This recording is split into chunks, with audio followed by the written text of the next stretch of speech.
어느덧 사순 세 번째 주일이 왔습니다. 사순절은 우리 주님께 돌아가 믿음, 소망, 사랑의 꽃이 피어나기 아주 좋도록 우리 2000년 동안 이 절기가 축복의 절기로 왔습니다. 산수유가 한참 피어나고 있는데요, 겨울을 이기고 피어난 산수유처럼 오늘 성도님들 그리고 우리 모두의 믿음이 잘 꽃처럼 피어나도록 이 사순절 남은 절반 이상 믿음과 기도로 지내시기를 기원합니다.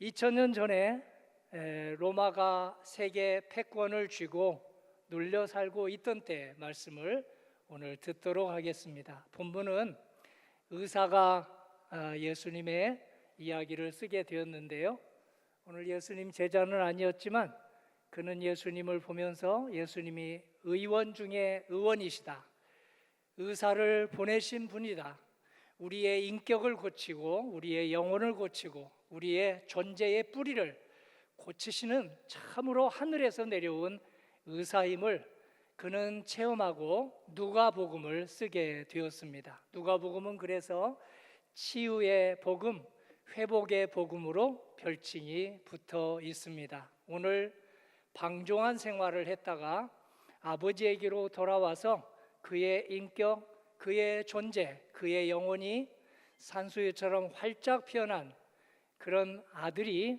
아버지의 사랑을 받은 이야기에서 은혜를 함께 받을 것입니다. 저는 고등학교 졸업하고 그 다음 부모님을 떠났는데요, 형제들이 아주 많아서 우리 부모님들이 키우느라고 수고를 많이 하셨습니다.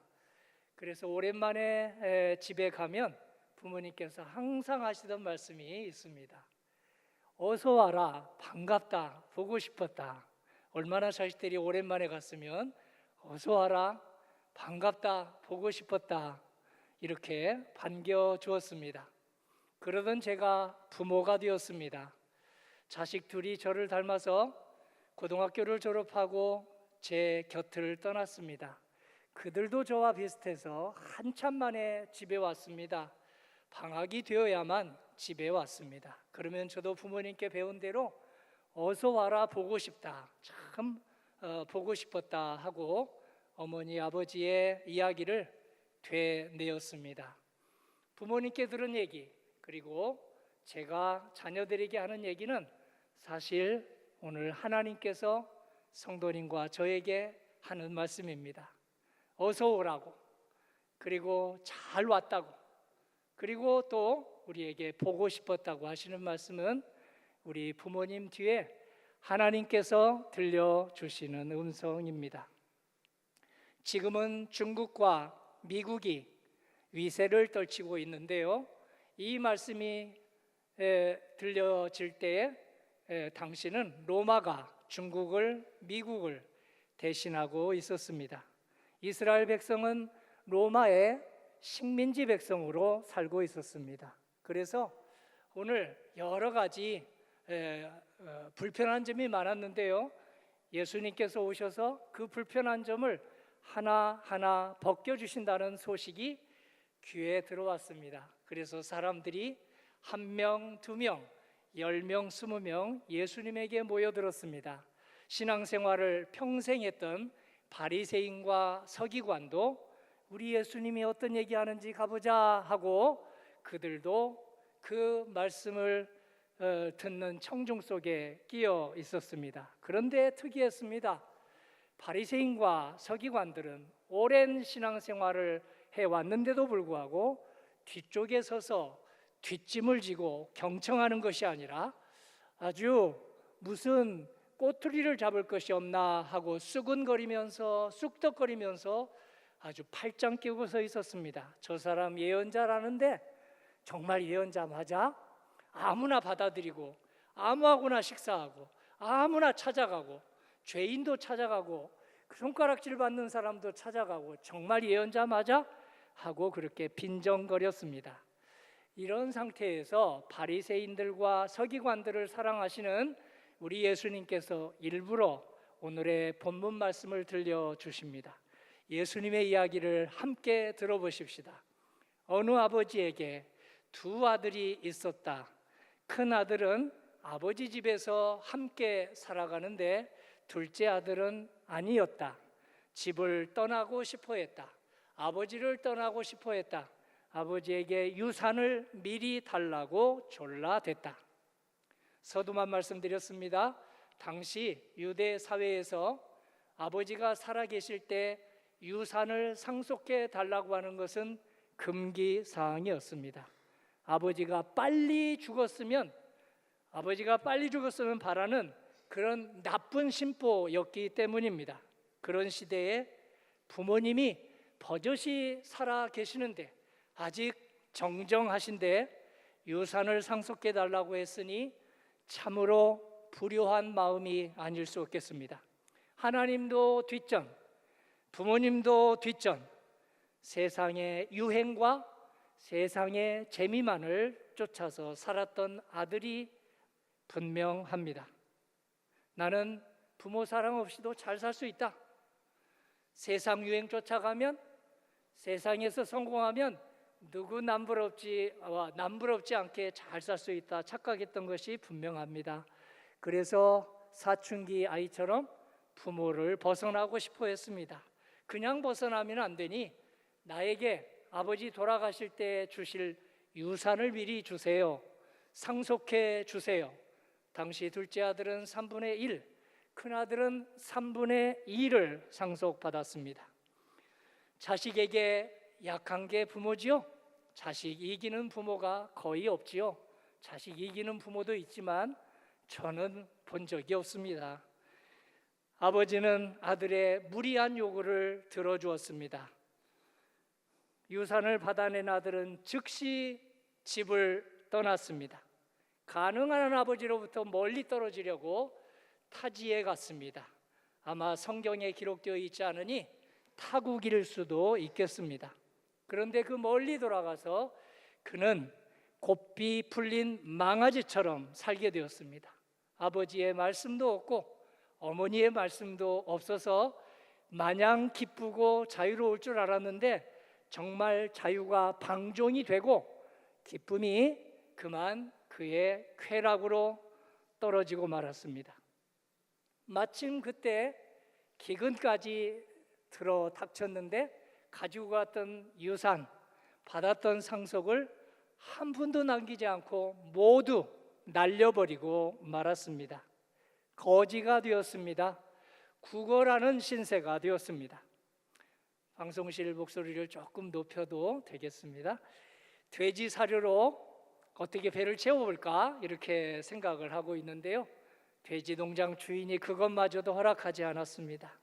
그래서 굶어 죽을 지경에 이르렀습니다. 그제의 아들은 나 이제 객사하겠구나, 죽겠구나, 아무도 나를 도와주지 않는구나 정신이 번쩍 들어서 아버지에게 돌아가기로 했습니다.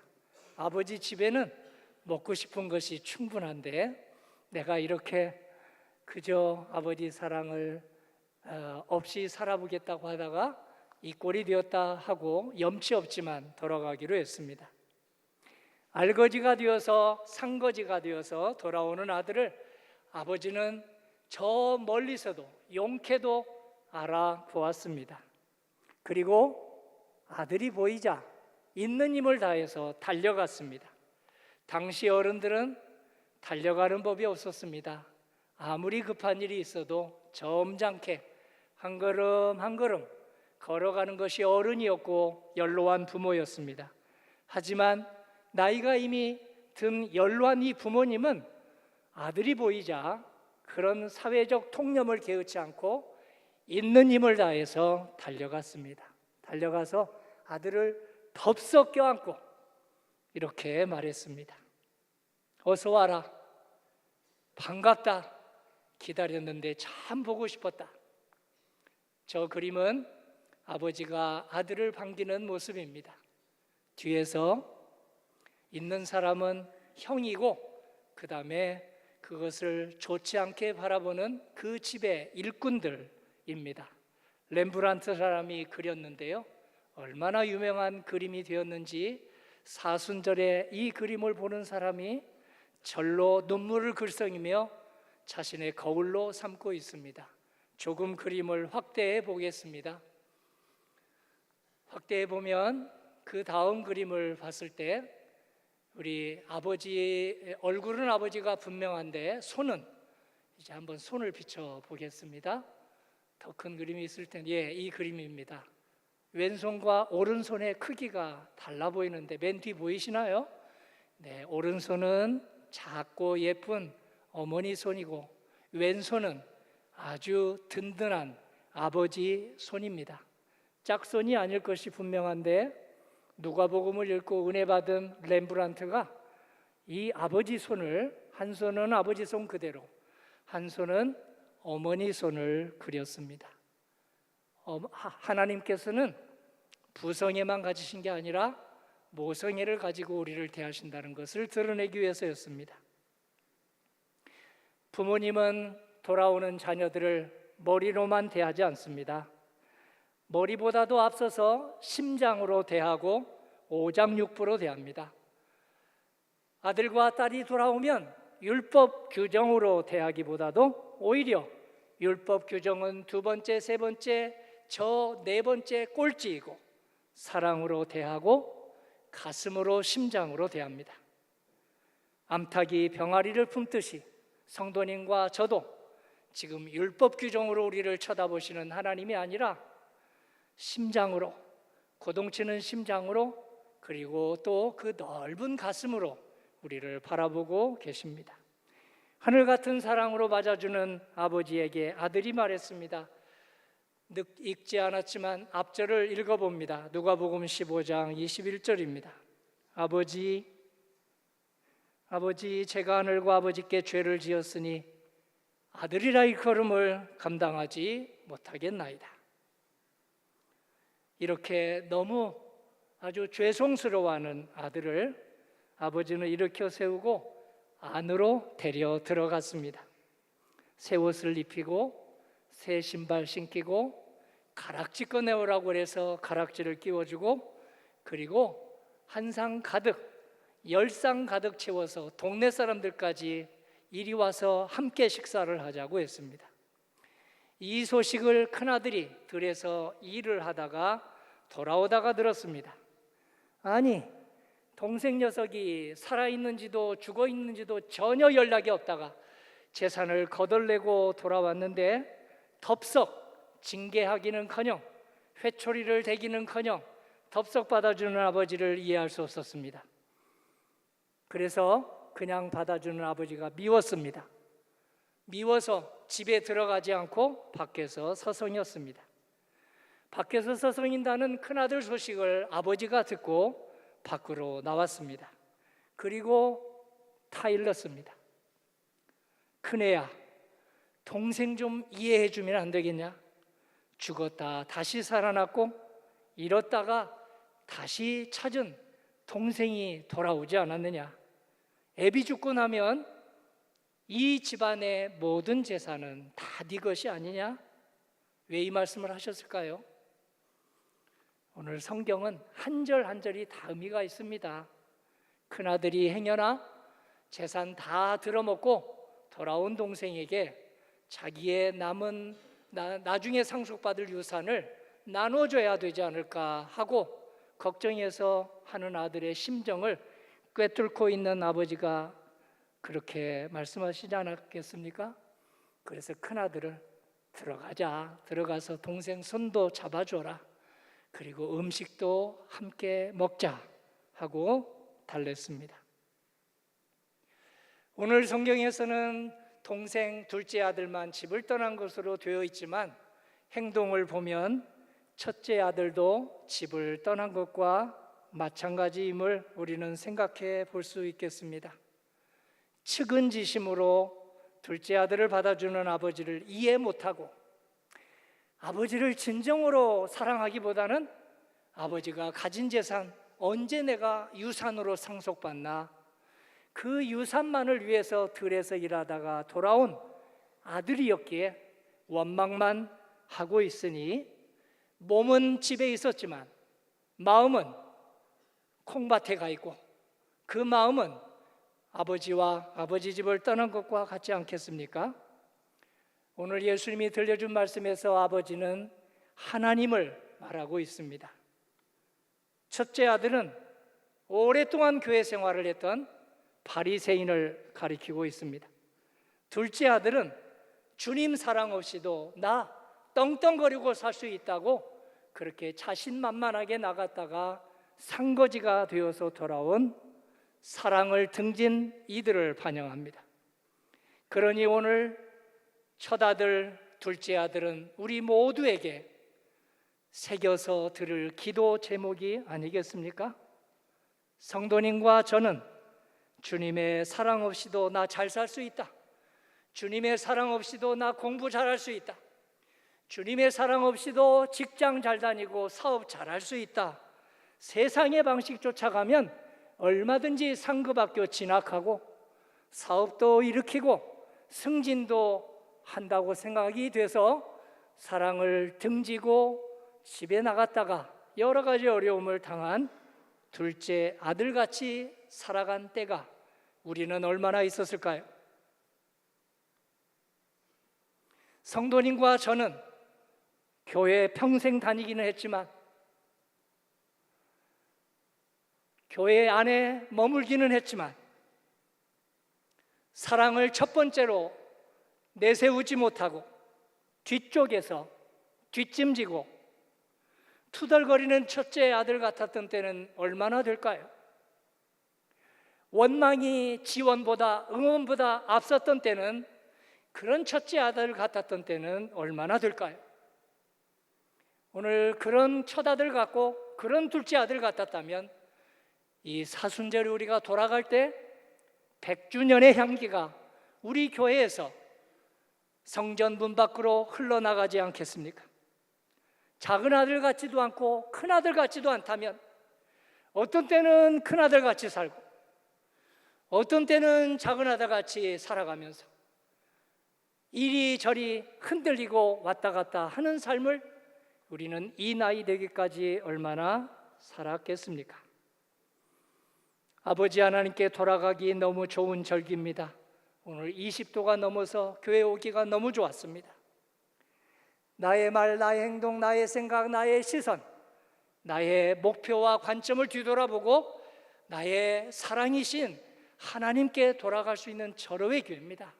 하나님께 돌아가면 우리의 인간의 사랑은 더 완성이 되고 하나님께 돌아가면 우리의 공부와 우리의 학업은 더 진실하게 진전이 있을 것이며 오늘 하나님께 돌아가면 우리의 사업과 우리의 직장 생활은 더욱 이웃에게 덕이 된다는 것을 누가 의사는 확신하고 있습니다. 하나님은 우리가 돌아가기만 하면 어떤 모습으로 살아왔든지 구원의 옷을 입혀주신 것을 다시 재현하십니다. 너는 내 자녀라며 너는 지금 어떤 모습으로 왔든지 큰아들로 살다가 왔든지 작은 아들로 살다가 왔든지 큰아들 편을 드는 일꾼으로 살다 왔든지 작은 아들을 긍휼히 여기면서 살다가 이 자리에 왔든지 오늘 우리에게 너는 내가 사랑하는 자녀라고 사랑의 반지를 끼워주십니다. 그 반지가 세례입니다. 세례받은 사람은 우리가 반지를 빼냈을 뿐이지 언제나 성령의 능력으로 그 반지를 다시 끼워주십니다. 그리고 은혜의 밥상을 차려주십니다. 하늘의 밥상, 우리를 치료하는 치유의 밥상을 우리에게 차려주십니다.